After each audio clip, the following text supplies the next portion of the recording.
Data from StatsCan showing retail sales across the country saw a decline in October. The drop was led by food and beverage retailers and was weaker than economists were expecting. Let's get more from Michael Davenport, senior economist at Oxford Economics. Michael, thank you very much for joining us. Good morning. Thanks for having me. A bit of a surprise. What led the way with this? Yeah, so it was a little bit of a downside surprise. So overall, total nominal retail sales fell 0.2% month over month in October. That was compared to StatsCan's flash estimate for a flat month. And that was also pretty much the consensus expectation of economists, as well as our expectation as well. So the larger than expected drop was primarily driven by, as you mentioned, weakness in sales at food and beverage retailers. So that fell a little over 2% month over month. And really what that reflected was a one-off decline in alcohol sales. So alcohol sales dropped around 11% in volumes terms compared to September. And that was driven by a temporary strike that occurred in BC during the month. Now that strike has ended, so we do expect to see a rebound in alcohol sales in the month of November. However, that was a key factor that really weighed on retail spending on an aggregate level in the month of October. Wow, just that one strike was enough to do that. Yeah, so it was quite surprising to us, actually, the size of the decline. I mean, we're talking about a strike in one province for alcohol sales. And again, it led to a decline in national sales volumes for alcohol of about 11% month over month. So a little bit surprising to us. Nonetheless, we do expect that will rebound in the next month. Now, the weakness in the October data was a little bit broader than just the food and beverage sector. So we also saw volumes declines in 7 of 9 subsectors. So declines in motor vehicles and parts retailers, clothing retailers, as well as gasoline stations and general merchandise retailers. So the decline was a little bit more broad-based than just the big drop in alcohol sales. However, that was a key factor. Any trends in there or any worrisome trends? Yeah, so really when you cut through the noise and the monthly volatility of the data, I mean, overall retail sales volumes and total nominal resale sales have bounced around quite a bit in 2025, particularly in the second half of the year. However, the underlying trend is essentially flat. If you look at sales volumes on a year-over-year basis, so comparing the level in October of 2025 to the level of October 2024, it's actually down 0.1% year over year.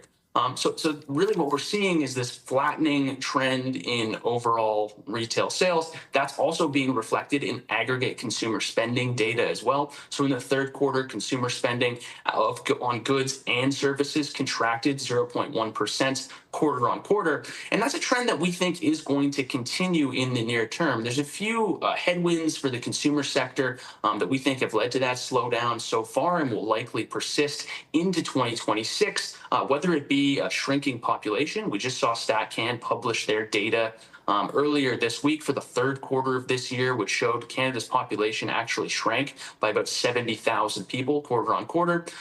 You layer on top of that the sort of job insecurity caused by the trade war and uncertainty there. We also think there are a few more job losses to come early in 2026 because of the trade war and the impact that's having on goods producing sectors in particular.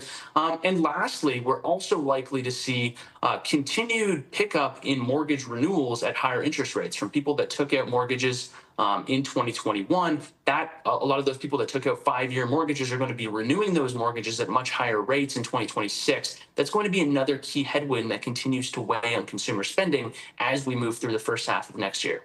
And just going back to the numbers for October, were there regions that stood out that took a harder hit than other regions of the country? Yeah, so as I mentioned, British Columbia again was largely driven by that big drop in alcohol sales. Yes. But is that the only one? Everybody else kind of all in line with each other? Yeah, I mean, it was a little bit mixed across provinces. Beyond that, it didn't seem as though there was one particular province or two particular provinces that stood out. I mean, always when you look at sort of retail sales on a monthly basis at the provincial level, you're going to get a little bit of volatility there. However, I mean, of course, Ontario makes up the sort of the bulk of the bulk of spending for the country, or it's the largest province in the country, even if it doesn't necessarily make up the more than half. So that was also sort of a little bit soft in Ontario as well.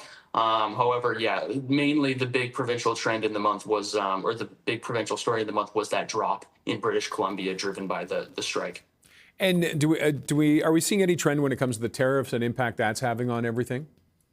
Yeah, it's a great question. I mean, I think it's hard to tease out the direct impact of tariffs on consumer spending. We've seen most Canadian counter tariffs now be removed, particularly, particularly on goods not related to the manufacturing sector. So the counter tariffs that remain in place currently are largely tariffs on steel and aluminum products. And there are even remissions still in place for the inputs for those products that are used as inputs into manufacturing and processing domestically. So overall, counter tariffs have largely come off. So that is not, we don't think that is a factor that's really affecting consumer spending, really boosting prices and weighing on households' decision making and decisions to spend. But we do think what's going on is this overall environment of uncertainty is causing greater fears that people will lose their jobs, overall higher job insecurity. It's also weighing on the labor market. We've seen some strong numbers in the labor force survey over the last couple of months. However, the much more well-grounded survey of payroll, employment, and hours, it showed much slower employment growth of late. And we do think the labor market's probably going to see the labor force survey is probably going to show some job losses in the coming months as it sort of realigns with that more well-grounded survey of employment, payroll, and hours. And so, we think that that's really the primary channel through which tariffs and U.S. trade policy uncertainty are affecting consumer spending.